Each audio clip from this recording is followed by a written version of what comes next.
You ruined our lives. Get out. That was the last thing my family said to me before they turned their backs.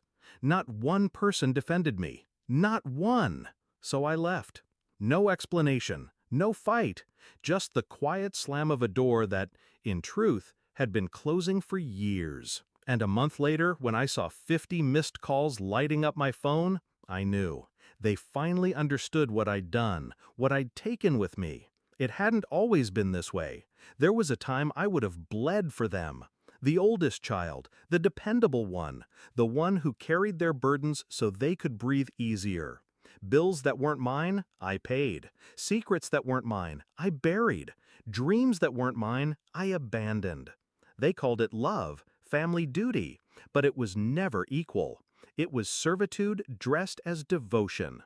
The betrayal didn't come all at once. It started small. The way my sister would sneer that I owed her because she had kids. The way my mother dismissed my promotions, calling them luck. The way my father, behind closed doors, would remind me who really kept the family afloat. Then came the breaking point. They wanted my savings, the account I'd built for my future, a down payment for my sister's house. When I said no, their masks slipped. I wasn't family anymore. I was selfish, a parasite, a scapegoat to blame for their failures. You ruined our lives. Get out. So I did, but not before planting the seeds. I didn't scream, I didn't beg. Instead, I smiled, because I knew something they didn't. Every string they thought tied me to them was actually tied them to me. Their debts? In my name. Their safety net? My bank account. Their precious little secrets? Stored in the devices I paid for. And they never once noticed whose name sat quietly on the documents, the bills, the accounts. They believed they'd cut me loose, but I was the scaffolding holding their fragile world together. And scaffolding falls silently, until it doesn't. The first week after I left, I did nothing. I wanted them comfortable, smug in their cruelty. The second week, I started pulling threads. I canceled automatic payments, credit cards frozen, utilities transferred out of my name, insurance policies closed. I didn't touch a cent that wasn't mine. I simply removed what was never theirs to begin with. By week 3, I started forwarding things. A debt collector's letter addressed to my father, forwarded to his employer. Screenshots of my sister's cruel texts forwarded to her husband. My mother's endless messages about appearances forwarded to her church group. Truth doesn't need embellishment. It only needs light. And then I waited. The silence broke on the 4th week.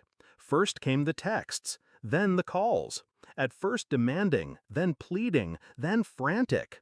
50 missed calls in one day. I didn't answer a single one. I pictured them sitting together, for once united, but not against me, against the void I'd left. The unpaid bills, the fractured image, the truths they couldn't twist anymore. They wanted me gone. Now they were choking on what that actually meant. The climax came sooner than I expected. A knock at my door, sharp and desperate. I opened it to find my sister, makeup smeared, eyes wild. "You've destroyed us," she whispered. "No," I said, calm. "I just stopped saving you from yourselves." Her voice cracked. "What do you want?" I let the silence stretch, heavy and suffocating. Then I answered. Respect, boundaries, and distance. You give me that, or you lose everything else permanently.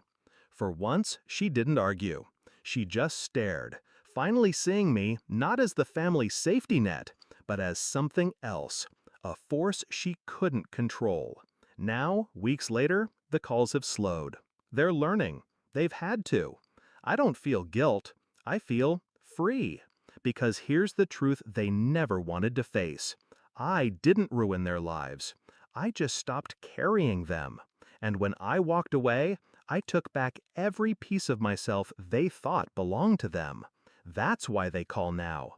That's why they beg. Because they finally know.